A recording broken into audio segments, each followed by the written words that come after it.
ঢাকামুখী একটি রাজনৈতিক দলের কথায় যদি নির্বাচন বিলম্বিত করেন, এর দায়িত্ব তো আপনাকেই বহন করতে হবে। তারেক সাহেব তো ক্ষমতায় যেতে চায়, আমার ভোট আমি দেব, রাতে নয় দিনে। মৃত ব্যক্তির ভোট নয়, ভুয়া ভোট নয়, গুন্ডার ভোট নয়, ভাই ভাইয়ের ভোট নয়।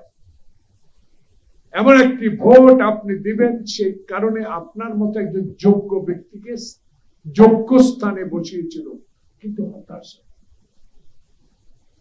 9.5 মাস অতিবাহিত হলো, আপনার কাছে এখনো কেন সদুত্তর পাই না নির্বাচন? আপনি বিদেশে যান সেমিনারে, জনগণ বলা শুরু করেছে আপনি তো কোন সরকারের আমন্ত্রণে কোথাও যান কিনা। যদি সরকারের কোন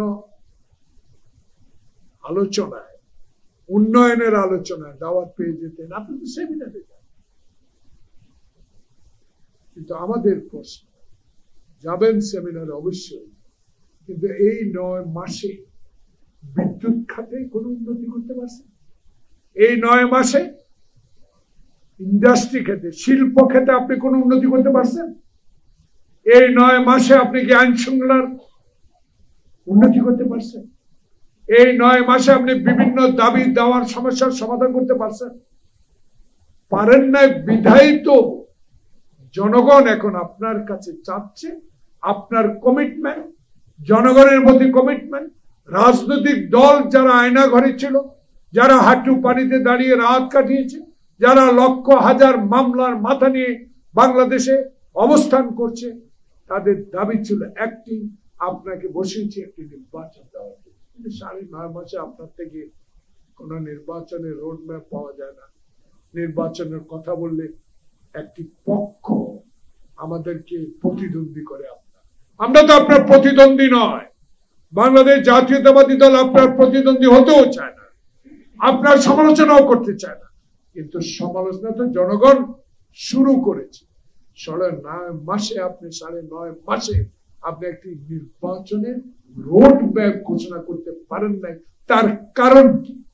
জামাতে ইসলাম বিএনপি কে ডেকেছেন, একই দিন আরেকটি দলকে আপনি দেখেছেন, যে দলের নিবন্ধন নাই, যে দলের অস্তিত্ব কোনো কোথাও খুঁজে পাওয়া যায় না। ঢাকামুখী একটি রাজনৈতিক দলের কথায় যদি নির্বাচন বিলম্বিত করেন, এর দায়িত্ব তো আপনাকেই বহন করতে হবে। আমি যুদ্ধ করেছি, আমার নেতা শহীদ জিয়া দেশ স্বাধীন করেছে। জনগণের কথা বলার জন্য আপনার কাছে আমরা একটি নির্বাচিত সরকার চাই, যারা সংসদে বসে করিডোর নিয়ে কথা বলবে, বন্দর নিয়ে কথা বলবে।